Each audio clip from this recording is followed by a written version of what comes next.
there was a girl, an Indian girl. I don't know what came over John. I mean, everyone belongs to everyone else, after all. But they marry here. What? Marry. You know, forever. They say forever in the Indian words. It can't be broken. Oh, no. Yes. Anyway, the Indian girl married her Indian boy, and John went away to be by himself. I told John, in civilized countries, when a boy wants to have a girl, he just has Well, of course her. he does. Everyone belongs to everyone else. I know. Oh, Ford, I can't wait to get back to the rest house and have a good long Soma holiday. Oh, Soma. At the full moon in the Antelope Kiva, boys go down into the Kiva and come out again men.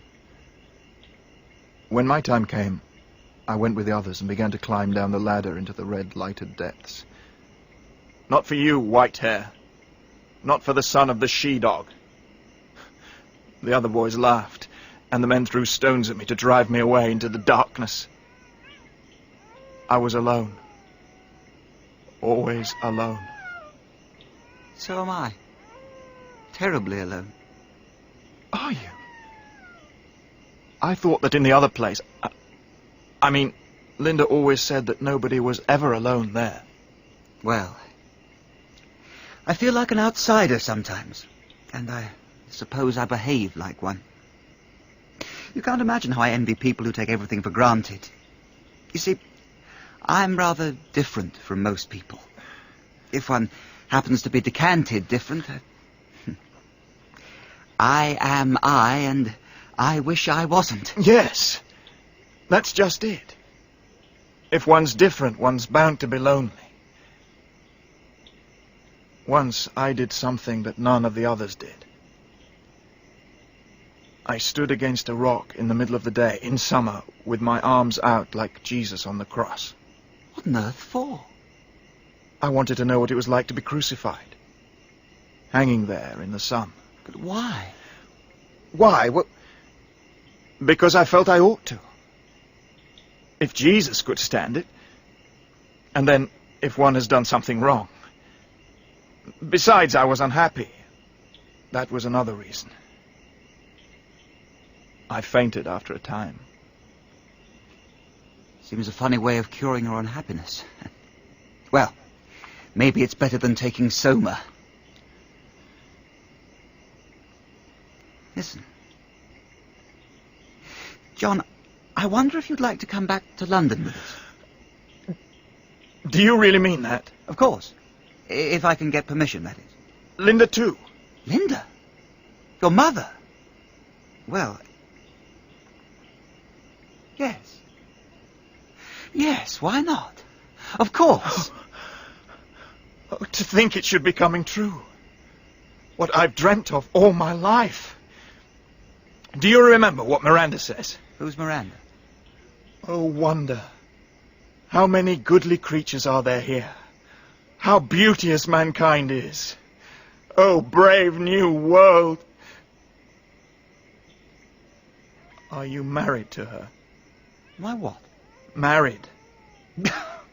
Oh, no. Oh, brave new world. Oh, brave new world that hath such people in it. Yes. Perhaps you'd better wait till you see it.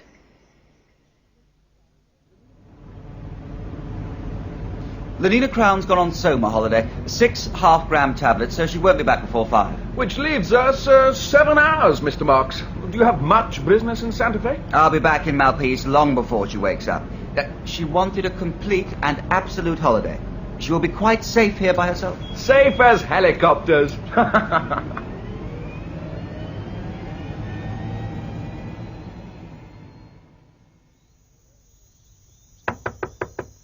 Bernard? Bernard! They haven't gone. Surely they wouldn't. Bernard! Lenina!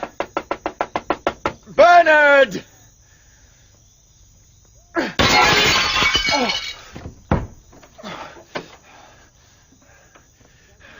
Bernard!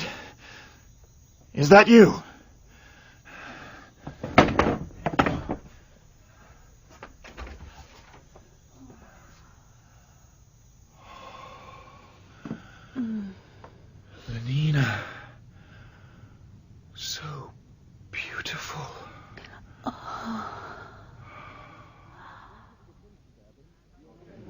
And I ventured to think, sir, that your Fordship might find the matter of sufficient scientific interest. Yes, I do find it of sufficient interest, Mr. Marks. Bring these two individuals back to London with you.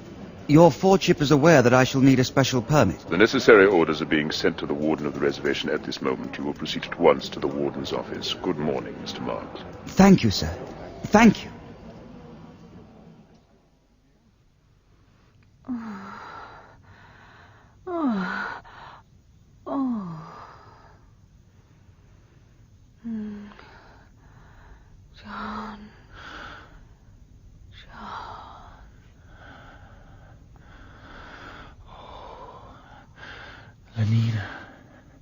Lenina. Her eyes, her hair, her cheek, her gait, her voice, handless in their discourse.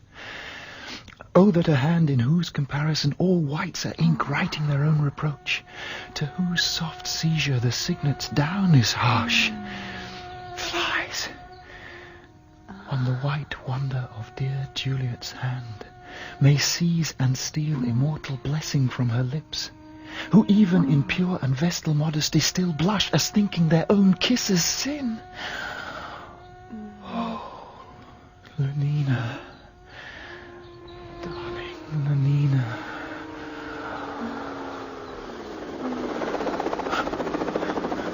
Bernard!